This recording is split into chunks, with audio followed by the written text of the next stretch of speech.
로리베스 존스라는 자기계발 전문가가 있습니다. 이분이 지은 저술책 중에 억만금의 재산보다 한 줄의 예언을 물려줘라 라는 유명한 책이 있습니다. 억만금의 재산보다 한 줄의 예언을 물려줘라. 억만금의 재산이 얼마나 귀한 것입니까?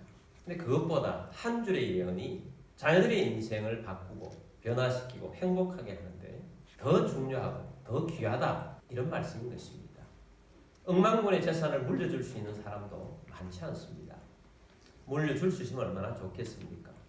그러나 그것을 물려준다 해도 우리가 이 세상을 보기에 어떤 사람은 그 돈이 약이 되기도 하지만 어떤 자녀들에게는 그 돈을 물려줬을 때 오히려 그것이 독이 되어서 인생을 허망하게 끝내고 가정의 화평이 무너지고 어려운 지경에 빠지는 경우도 많이 있습니다.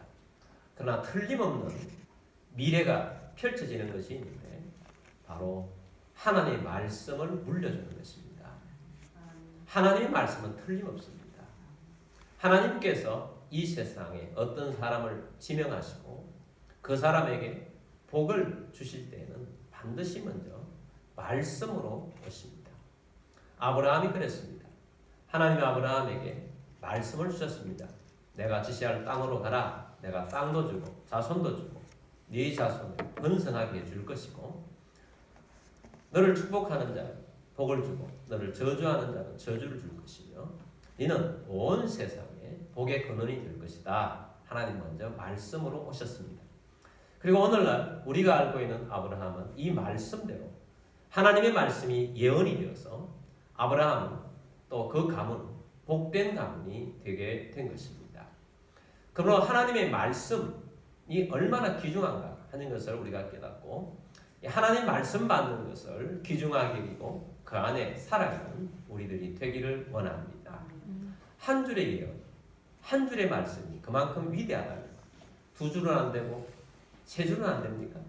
한 줄의 예언을 물려주라는 말은 억만금의 재산보다 한 줄의 예언이 그만큼 귀한데 더 많은 예언들을 물려주면 얼마나 더 위대한 인물이 되어지겠는가라는 말씀인 것입니다.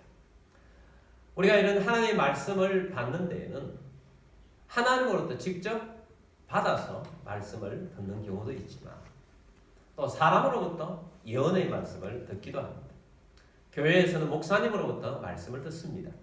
가정에서는 부모님으로부터 말씀을 들을 수도 있고 또 믿음이 더 좋은 사람으로부터 이 말씀이 우리에게 주어집니다. 사람으로부터 우리가 말씀을 받을 수가 있다는 것입니다. 근데 우리가 예언하면 굉장히 좁은 의미로 사용이 됩니다. 예언하면 누가 떠오릅니까? 선지자들이 떠오릅니다. 선지자들이 하나님 말씀을 가지고 와서 너희의 죄로 말미암아 이런 심판이 오게 될 것이고 하나님은 이렇게 너희를 구원하게 될 것이다. 그리고 세상의 종말은 이렇게 되어질 것이다. 이런 예언들을 우리는 기억하게 될 것입니다. 그리고 목사님을 통해서 우리는 예언의 말씀을 듣는다. 그렇게 생각할 수도 있습니다. 그러나 이것은 좁은 의미의 예언이라고 말씀을 드리고 오늘 제가 여러분에게 말씀드리고 싶은 것은 좀 넓은 의미로 이 예언을 적용하고자 합니다. 우리가 한 말씀을 가지고 가정에서 자녀들이 그 말씀의 인도를 받아서 좋은 열매를 맺을 수도 있지만 그러나 그것만이 아닙니다. 부모의 모범된 생활이 자녀에게 귀한 영향력을 미치고 부모가 만들어가는 영적인 분위기와 환경들이 자녀의 삶에 영향을 주는 것입니다. 물론 말도 중요합니다. 그래서 이 모든 것들을 다 총체적으로 자녀의 미래를 만들어가고 다른 사람의 미래를 만들어간다는 의미에서 좀 넓은 의미로 예언이라고 표현을 하고 싶습니다. 그래서 이 넓은 의미로 우리가 이 예언이라는 말씀을 물려주라라는 것을 물려주는데 세 가지로 말씀을 드리려고 합니다. 첫 번째는 꿈을 이룰 수 있는 분위기, 환경을 만드는 것이라는 것입니다. 좋은 미래가 펼쳐질 수 있도록 꿈을 이룰 수 있도록 가정의 분위기를 만들어 가라는 것입니다. 물론 건강한 분위기 속에서 자라는 아이 중에서도 나쁜 형태의 미래가 나타나는 사람도 있습니다. 또 어떤 경우에는 나쁜 환경에도 불구하고 하나님의 특별한 은혜가 있어서 그 사람이 탁월하게 쓰임받는 그런 사람도 있을 수 있습니다. 그런 경우는 예외인 경우입니다. 대부분은 콩 심은 데 콩 나고 팥 심은 데 팥 나는 것입니다. 건강한 영적 분위기와 건강한 영적 환경에서 자라나는 사람들은 대체적으로 건강한 삶을 살아가는 것입니다. 저는 어릴 때 시골에서 살았습니다. 초등학교 3학년 때 아버지께서 결단을 내리셨습니다. 교육을 위해서 먼저 저를 대구로 이주를 시켰습니다. 혼자 내보낼 수가 없으니까 어머니와 함께 보내신 것입니다. 그 결단이 거의 일평생도록 저는 아버지와 거의 떨어져서 사는 계기가 되었습니다. 동생들이 있는데 동생들이 학교 들어갈 때는 또 대구로 보내고 또 대구로 보내서 나중에는 아버지 혼자 시골에서 남아서 생업으로 또 우리 가정을 스포트해주고 그렇게 사시게 되셨습니다. 아버지는 우리를 많이 만나지 못했지만 그 짧은 만남 속에서도 아버지 나름대로 영적인 분위기를 만들어 가셨습니다. 좋은 영적인 분위기가 있었던 거죠. 아버지 하면 저는 희생이 먼저 떠오릅니다. 저는 고등학교 때 이런 생각을 했습니다. 우리 아버지가 세상에서 가장 예수님을 닮은 분이시다. 저는 그렇게 생각을 했습니다. 왜냐하면 가정을 위해서 온통 다 희생을 하시기 때문입니다. 그래서 우리 아버지는 예수님을 닮았다. 그래서 우리 아버지의 이 희생이 오늘날도 저는 생각하면 아버지로부터 영향을 받았고 지금도 저도 아버지를 닮아가고 있는 중입니다. 그래서 저도 이제 아버지로서 웬만하면 내가 좀 더 희생적이고 내가 먼저 또 굳은 일도 내가 더 많이 하고 그러고 싶은 그런 마음으로 저는 살아가고 있습니다. 온전히 아버지가 만들어 놓은 어떤 분위기 그것이 저에게 영향을 끼쳐서 그런 모습으로 다가온 것입니다. 아버지와의 대화하는 시간은 그렇게 많지 않았습니다. 가끔씩 만나면 또 아버지는 무뚝뚝한 스타일이셔서 말씀을 많이 하지 않으셨습니다. 그래도 불구하고 아버지께서 해주신 말씀들이 내 기억 속에 저장되어 있는 것들이 있습니다. 그 중에 아버지께서 말씀하셨던 내용 중에 반복해서 말씀하셨던 내용이 있습니다. 그는 가훈의 이야기였습니다. 우리 집 가훈은 신망에다 그렇게 말씀하셨어요. 신은 믿음입니다. 망은 소망입니다. 애는 사랑입니다. 믿음, 소망, 사랑 이것이 우리 집 가훈이다 라고 우리 아버지께서 몇 번이나 저에게 말씀을 해주셨습니다. 저는 그것을 들을 때마다 귀천으로 들었습니다. 별로 제게 그 당시에는 와닿지 않았기 때문입니다.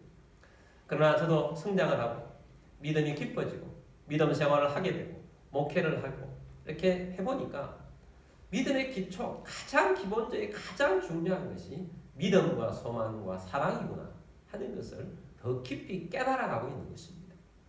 믿음이 얼마나 중요합니까? 우리가 믿음이 없으면 구원받은 백성이 아닙니다. 믿음이 없으면 그리스도인이 아닙니다. 믿음이 없으면 그리스도의 역사가 우리의 삶 가운데 나타나지 않습니다. 그래서 우리는 믿음으로 생활하는 것입니다. 그리스도인은 믿음으로 사는 것입니다. 소망이 또한 얼마나 중요합니까? 예수님이 우리의 소망입니다. 우리는 또한 천국을 소망하며 살아갑니다. 가장 중요한 소망은 예수님이십니다. 또한 사랑이 얼마나 중요합니까? 여러분 사랑이 없으면 아무것도 아닙니다. 고린도전서 13장 사랑장에서 사랑이 없으면 아무리 믿음의 역사가 있고 놀라운 일들이 일어났다 할지라도 그것은 아무것도 아니라고 선언하고 있습니다. 가정에서도 가장 중요한 것이 사랑입니다. 부모의 사랑이 위대하긴 하지만 저는 부모로서 부모의 사랑이 많이 부족하다고 생각합니다. 부모의 사랑만이 아니라 부모의 사랑에 더 얹어서 주님이 주신 우리 예수님이 주시는 아가페의 사랑이 진짜 사랑이에요. 아가페의 사랑이 있을 때 가정이 진정한 행복이 찾아오는 것입니다. 이 아가페의 사랑은 굳은 마음을 녹입니다. 아가페의 사랑은 상처난 마음을 치유합니다. 아가페의 사랑은 깨어진 관계를 회복시킵니다. 그래서 이 예수 그리스도께서 우리에게 주신 이 사랑이 가정 가운데 있을 때 사람을 회복시키고 사람을 만들어 가는 것입니다.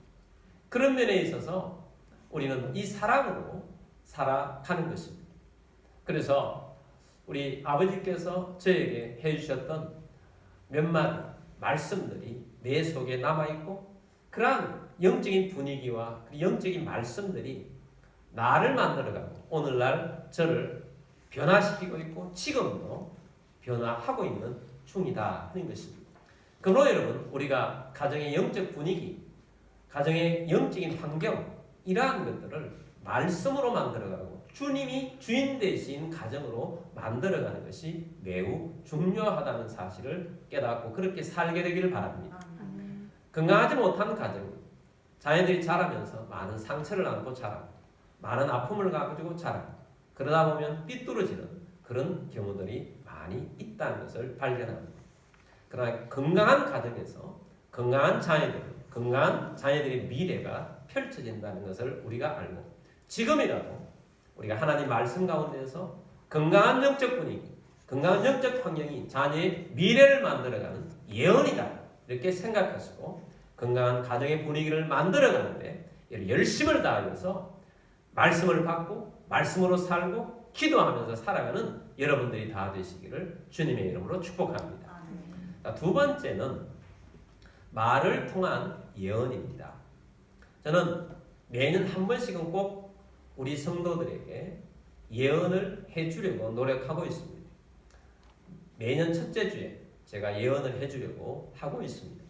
그래 그 시간에 오면 제가 예언을 해주고 있습니다. 예언은 굉장한 능력이 있습니다. 왜냐하면 하나님의 말씀이기 때문입니다. 예언은 받을 때에 이 예언만 나가는 것이 아니라 사모하는 자에게는 예언을 이룰 수 있는 권능도 그 사람 속에 함께 하는 것입니다. 그래서 예언대로 되어지는 능력이 그 사람 가운데 나타납니다. 왜냐하면 성령님께서 일하시기 때문입니다. 그러나 예언을 받는 태도가 그냥 대수롭지 않게 여기거나 아니면 잊어버리거나 또 뭐 별거 아니다 라고 한다면 그 예언은 그냥 사라지고 말 것입니다. 아니면 주께서 그 예언이 꼭 이루어지길 원한다면 그 사람을 어떤 형태로든지 하나님은 그 사람을 깨뜨려서 그 사람을 무너지게 해서라도 그 예언을 이루어주도록 하나님께서는 하실 것이기 때문입니다. 고린도전서 14장 3절 말씀 보겠습니다. 그러나 예언하는 자는 사람에게 말하여 덕을 세우며 권면하며 위로하는 것이요. 예언은 사람에게 말하는 것이다. 그래서 예언을 사람에게 말하는데 무엇을 하느냐? 예언을 받으면 덕을 세우게 되고 권면을 받게 되고 위로를 얻게 된다는 것입니다. 예언을 해서 미래를 이야기한다고 해서 어떤 두려움을 주고 공포를 조성하는 것이 아닙니다. 그리고 오늘날 많은 사람들이 점집을 찾아갑니다. 점집에 찾아가면 먼저 두려움을 줍니다. 내가 왜 그랬어? 하고 두려움을 줍니다. 그러면서 두려움을 준 다음에 메시지를 줍니다. 그 자체가 굉장히 잘못된 거죠. 성경은 우리에게 말합니다. 온 삶을 주관하시고 우주를 주관하시는 하나님만이 우리의 인생을 만들어 가십니다. 근데 하나님께서는 우리에게 예언을 주시면서 두려움을 주고 우리의 인생을 파괴하고 겁내게 하시는 것이 아닙니다. 하나님은 예언의 말씀을 통해서 덕을 세웁니다. 화목을 이루는 것입니다. 화평케 하는 것입니다. 예언의 말씀을 들으면 소망 중에 삽니다. 권면을 받습니다. 그래서 일어나게 합니다. 나약한 상태에 있다가 위로를 얻어서 힘을 얻게 되어서 힘있게 나아가게 하시는 것이 예언의 말씀인 것입니다. 그래서 예언은 이렇게 우리에게 힘을 주는 능력이 있습니다. 이삭이 자녀 에서에게 예언을 해주기를 원했습니다. 축복해주기를 원했습니다. 이삭이 눈이 어두웠습니다. 아들 에서를 불러서 별미를 만들어 오너라. 내가 너에게 마음껏 축복해주겠다. 근데 이 이야기를 어머니 리브가가 엿듣게 되었습니다. 어머니 리브가는 믿음의 사람이었습니다. 에서는 믿음이었고 하나님께서 이 예언의 축복을 큰아들 에서가 받을 것이 아니라 야곱이 받아야 된다는 것을 믿음으로 바라보고 있었습니다. 그래서 동생 야곱을 불렀습니다. 아버지가 예언을 축복을 해줄 것인데 네가 양을 잡아오너라. 그러면 내가 별미를 만들어 줄 테니 네가 가서 아버지의 축복을 받아라. 그렇게 해서 별미를 가지고 가서 애서인 척하고 아버지 이삭으로부터 예언 축복을 받게 되었습니다. 그 내용이 창세기 27장 27절에서 29절까지 나옵니다. 27절 보겠습니다. 그가 가까이 가서 그에게 입맞추니 아버지가 그의 옷에 향취를 맡고 그에게 축복하여 이르되 내 아들의 향취는 여호와께서 복 주신 밭의 향취로다. 아멘. 자, 이 말씀 보면 야곱이 이삭에 가까이 갔을 때 입을 맞추고 아버지가 그의 옷에 향취를 맡고는 축복을 해주었습니다. 내 아들의 향취는 여호와께서 복 주신 밭의 향취로다. 존재를 축복해 주는 것입니다. 하나님께서 우리에게는 너희는 그리스도의 향기다 라고 말씀하셨습니다. 우리는 그리스도의 향기를 나타내는 그런 귀한 존재라는 것입니다. 그래서 이 27절의 예언은 너의 존재 자체, 너의 존재 자체를 축복해 주는 내용입니다. 28절입니다. 하나님은 하늘의 이슬과 땅의 기름짐이며 풍성한 곡식과 포도주를 내게 주시기를 원한다. 자, 하나님이 너에게 풍성함을 주실 것이다. 이 예언의 축복의 말씀을 준 것입니다. 하나님도 우리에게 풍성을 주시기를 원하십니다. 29절입니다. 만민이 너를 섬기고 열국이 내게 굴복하리니 내가 형제들의 주가 되고 내 어머니의 아들들이 내게 굴복하며 너를 저주하는 자는 저주를 받고 너를 축복하는 자는 복을 받기를 원하노라. 아멘. 만민이 너를 섬기게 될 것이고 열국이 너를 굴복하게 될 것이고 내 형제들의 주가 되고 내 어머니의 아들들이 내게 굴복하게 될 것이다. 머리가 되게 해줄 것이라는 거죠. 만민이 너를 섬기게 될 것이다 라는 말씀을 주신 것입니다. 그러면서 너를 저주하는 자는 저주받고 너를 축복하는 자는 복을 받게 될 것이다. 이렇게 말씀을 함으로써 야곱이 가장 뛰어난 가문을 이루게 될 것이고 저주를 하면 하나님께서 그들을 저주하고 그들을 축복하면 하나님께서 축복하는 자에게 복을 주게 될 것이다 라는 것입니다. 자, 그런 의미에서 우리는 육적인 이스라엘을 축복해 줘야 됩니다. 우리 그리스도인들. 그들은 아직까지 예수님을 받아들이지 않고 있고 이스라엘 나라 안에서 예수님을 믿는 것은 굉장히 많은 핍박을 받아요. 아직도 그렇습니다. 그들은 예수를 믿는다는 것 때문에 많은 핍박을 이스라엘 나라 안에서 받습니다. 그러나 우리는 이 말씀대로 이스라엘을 축복해 주는 자가 되길 바랍니다. 축복하는 자, 우리가 축복하면 하나님께서 우리에게 복을 줍니다. 그래서 특이하게도 이스라엘이 우리나라를 굉장히 좋아해요. 현재 우리나라 이스라엘이 우리나라를 굉장히 좋아한다. 여러분 독도 있잖아요. 우리는 독도라고 하는데 우리가 다 실질 소유를 가지고 있고 역사적으로 우리 건데 세계 다른 나라에서는 독도라고 지도에 딱 붙여놓고 쓰는 나라는 유일하게 이스라엘밖에 없습니다. 심지어 이스라엘은 바다 이름도 동해라고 써요. 일본해라고 쓰지 않습니다. 이스라엘 유일하게 독도, 동해 이렇게 써줍니다. 얼마나 귀합니까? 우리는 이스라엘을 축복해 주길 바랍니다. 자, 이렇게 야곱이 아버지 이삭으로부터 축복을 받았어요.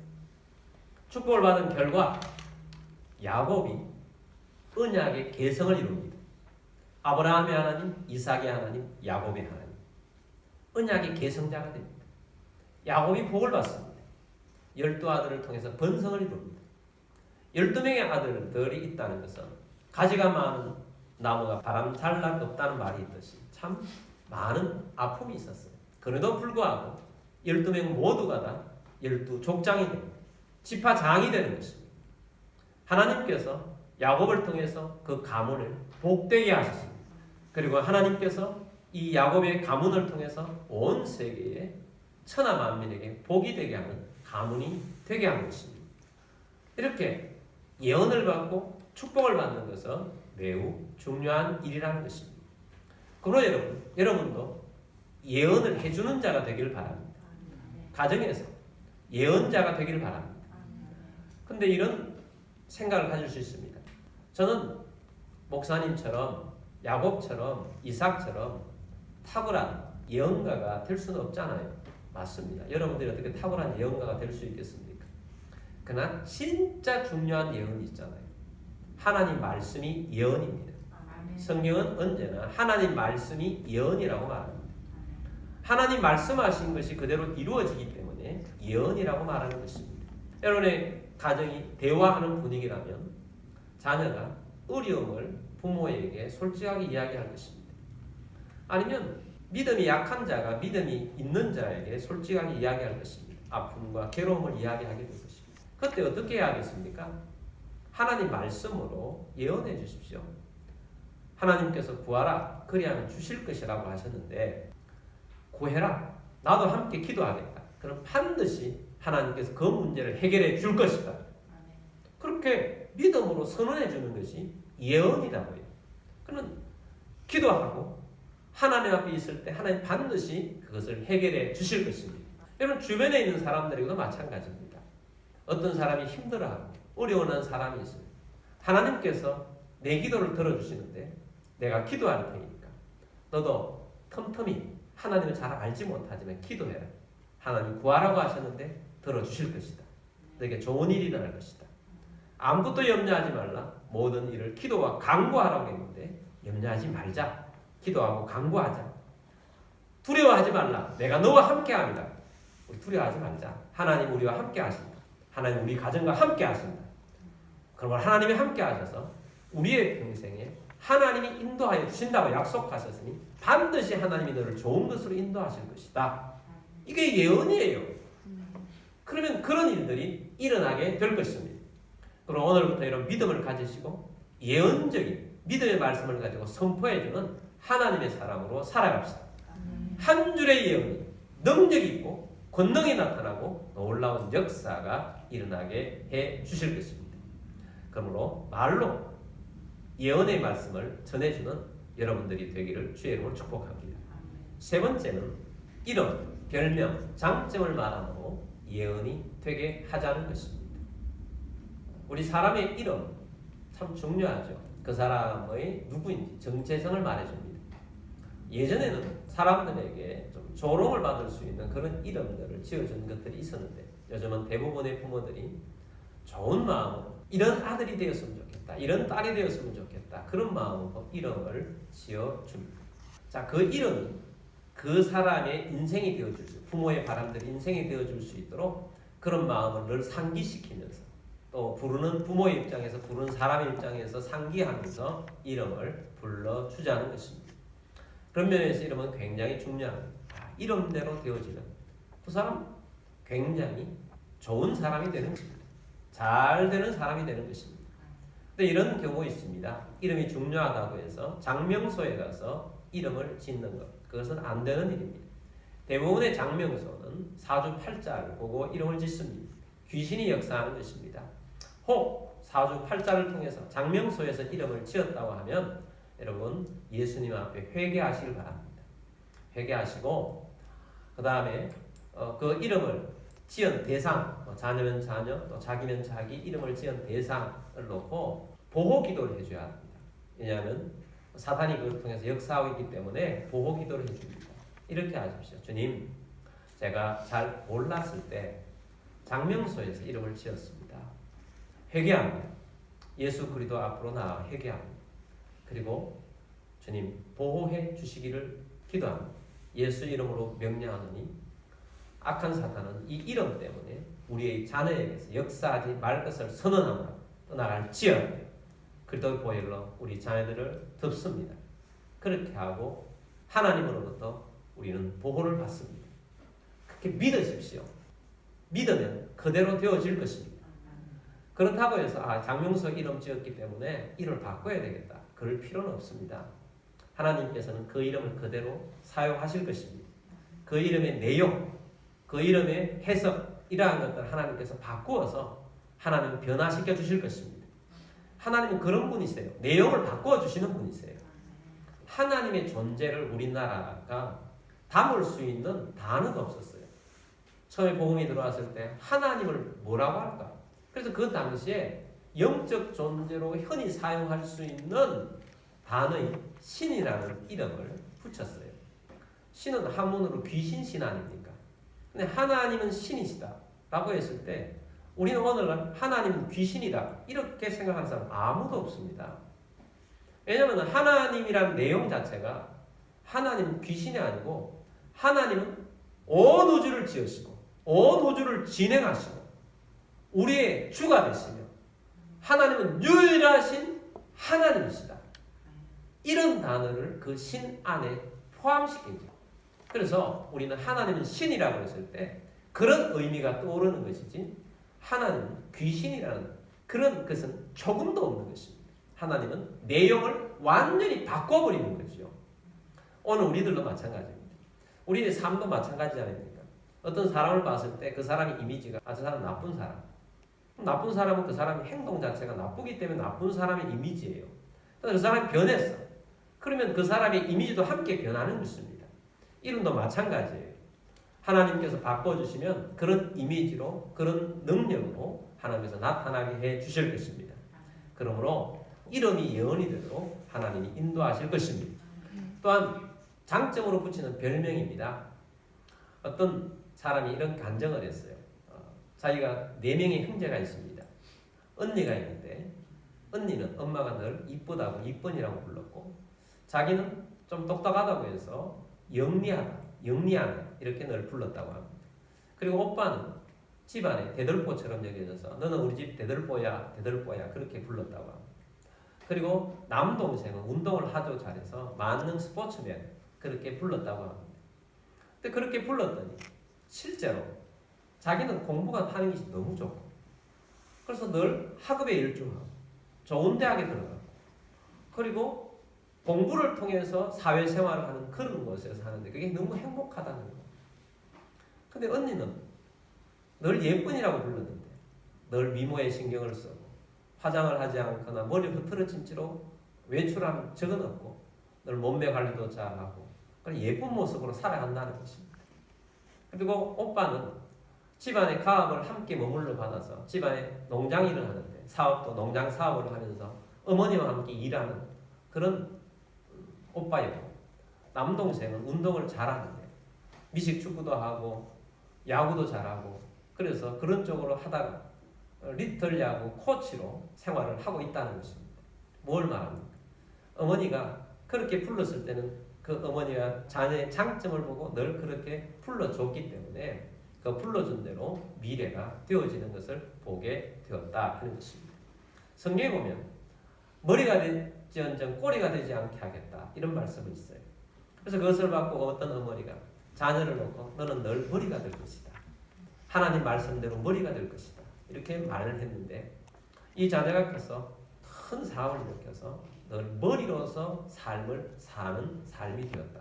또 어떤 분은 자기 아버지 어머니가 믿음이 좋았는데 어릴 때부터 늘 너는 우리 집안의 복덩이야. 너는 복덩이야. 복덩이야. 크면서 자기도 말썽을 많이 부렸대요. 그럴 때마다 너 이리 와. 너는 복덩이야. 너는 복덩이야. 너는 그렇게 생활하지만 너는 복덩이가 될 거야. 늘 그런 이야기를 들어서 자랐기 때문에 내가 진짜 하나님을 나중에 알고부터 복덩이처럼 생활을 하고 나니까 삶이 그렇게 잘 풀리더라는 겁니다. 진짜 복을 주는 사람이 되더라는 거죠. 성경에 탕자 비유가 나옵니다. 탕자 비유는 뭡니까? 아버지는 좋은데 자녀가 탕자가 된 경우죠. 여러분 집안이 아무리 좋은 영적 분위기, 좋은 분위기라 할지라도 어떤 경우에는 탕자가 나올 수가 있어요. 탕자가 나오면 그 집안 탕자 하나 때문에 참 어렵고 힘듭니다. 미국에 어떤 아이가 미국은 학교 생활 때 마약을 많이 배워요.